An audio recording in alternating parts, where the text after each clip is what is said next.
कोयल सी तेरी बोली, कुकु कुकु कुकु कुकु कुकु, सूरत है कितनी भोली, कुकु कुकु कुकु कुकु कुकु, नैन तेरे गजरारे, होठ तेरे अंगारे, तुझे देख के दिल मेरा खोने लगा।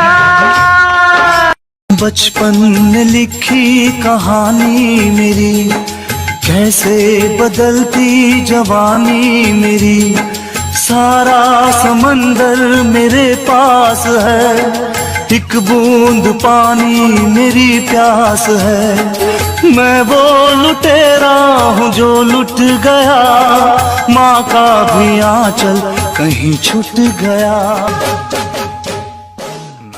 पढ़ने लिखने आता है कि नहीं आता है? कुछ ना बोला।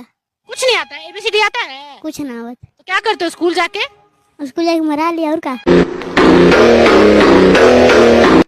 बेबी आज ना मैं बहुत थक गई हूँ, मैं ना जल्दी सोने जा रही हूँ, कल बात करते हैं, ठीक है? ठीक है बेबी, आप सो जाओ, रेस्ट करो। हाँ bye, love you, good night. Good night baby, love you. Baby सुनो, मैं ना बहुत ज्यादा थक गया हूँ, हम कल बात करें? तुम मुझसे पीछा छुड़वाना चाहते हो? आज तक तो तुमने कभी नहीं कहा कि तुम थक गए हो। तुम तो हमेशा मुझसे कहते थे कि तुमसे बात करते ही मेरी सारी थकान दूर हो जाती है। तो आज थकान दूर नहीं हो रही, या फिर किसी और से बात करनी है तुमने? मुझे सुलाने के बाद कोई और तो नहीं है वेटिंग में जिससे तुमने बात करनी है? अभी बता दो कितनी है वेटिंग में? वादे पे तेरे भरोसा है, मैं जानती हूँ तू मेरा है। वादे पे तेरे भरोसा है, मैं जानती हूँ तू मेरा है। जब तक न आएगा दिल मेरा गाएगा, आजा रे आजा रे,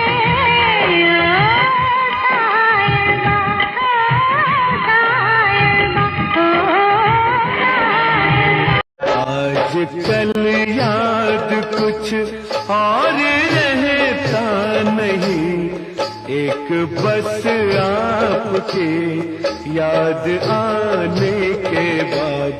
आज कल याद कुछ और रहता नहीं, एक बस आपके याद आने के बाद। धड़कने बढ़ रही है, वो करीब आ रहा है। खुश नसीबी बन के मेरा वो नसीब आ रहा है।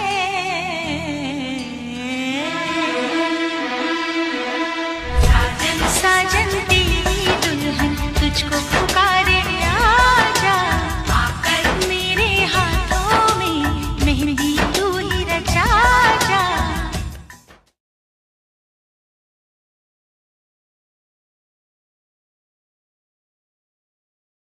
नारी बीच सारी है कि सारी बीच नारी? क्या बोला है? मम्मी? महाभारत काल में द्रौपदी चीरहरण का प्रसंग याद आया तो ये पंक्तियां कंठस्थ करने लगी। नारी बीच सारी है कि सारी बीच नारी है, नारी ही की सारी है कि सारी ही की नारी है। सोच रही हूँ आज जिस कविता पाठ में जा रही हूँ इन पंक्तियों से ही अपनी कविता की शुरुआत करूँ। साड़ी साड़ी नारी, ये थोड़ा कंफ्यूजिंग सा नहीं है मम्मी? संदेह अलंकार है ना बेटा। मतलब ये कि नारी की साड़ी ने ही महाभारत करा दी थी। वो कैसे? ये तो और कंफ्यूजिंग है। यह कविता उस समय का वर्णन है जब दुशासन द्रौपदी को लज्जित करना चाह रहा था और द्रौपदी ने श्री कृष्ण को याद किया।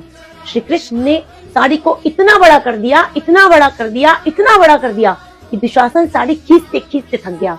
तब उसे समझ ही नहीं आ रहा था कि साड़ी के बीच में नारी है कि नारी के बीच में साड़ी है, कि साड़ी ही नारी है कि नारी ही साड़ी है। संदेह अलंकार।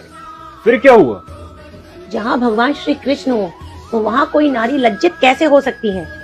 नारी का चरित्र है साड़ी, और जब कोई उसे भरी सभा में लज्जित करेगा तो वहाँ महाभारत तो होगी ना। चीरहरण का ये प्रसंग महाभारत का वो काला अध्याय है जहाँ द्रौपदी को जुए में दांव पर लगा दिया, दुशासन ने वस्त्र खींचे और श्री कृष्ण ने लाज बचाई।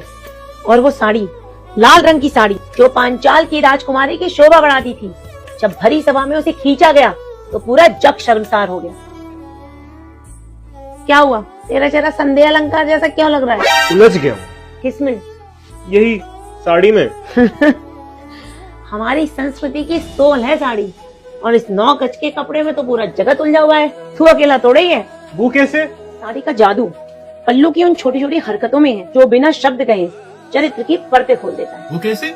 जब नारी सिर पर पल्ला रख लेती है तो जैसे कोई पर्दा खींच रही हो, शर्म का, सम्मान का, आस्था का। और वही पल्लू जब कंधे से हवा में लहराता है वो नारी के प्रेम, सौंदर्य और आत्मविश्वास को दर्शाता है। और अगर वही पल्लू के कोने को उंगली पर लपेट कर घुमाएं या हल्के से खींचे तो वो उसका चुलबुलापन, शरारत, छुपी हुई उदासी या चालाकी का प्रतीक है। और वही पल्लू को कंधे से उतार के कमर पर कस लो तो कार्यरत योद्धा, मेहनती, कर्मठ, शक्तिशाली, बिल्कुल रानी लक्ष्मीबाई जैसे ना। घर की लक्ष्मीबाई साड़ी में देख के सीधी सादी समझे क्या?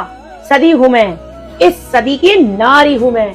और वही अगर बंगाली स्टाइल में पल्लू को दोनों कंधों पर डाल दें और जिस पर कुंजी लटक रही हो तो ये परंपरा और जिम्मेदारी का प्रतीक है। साड़ी की 80 से ज्यादा ड्रेसिंग स्टाइल्स हैं और हर एक पल्लू का अपना राज है जो ये दिखाता है कि नारी का चरित्र साड़ी में सांस लेता है। मतलब अगर नारी साड़ी की तह बदले तो सब बदल जाता है। तभी कहूँ कि सारा जगत साड़ी में क्यों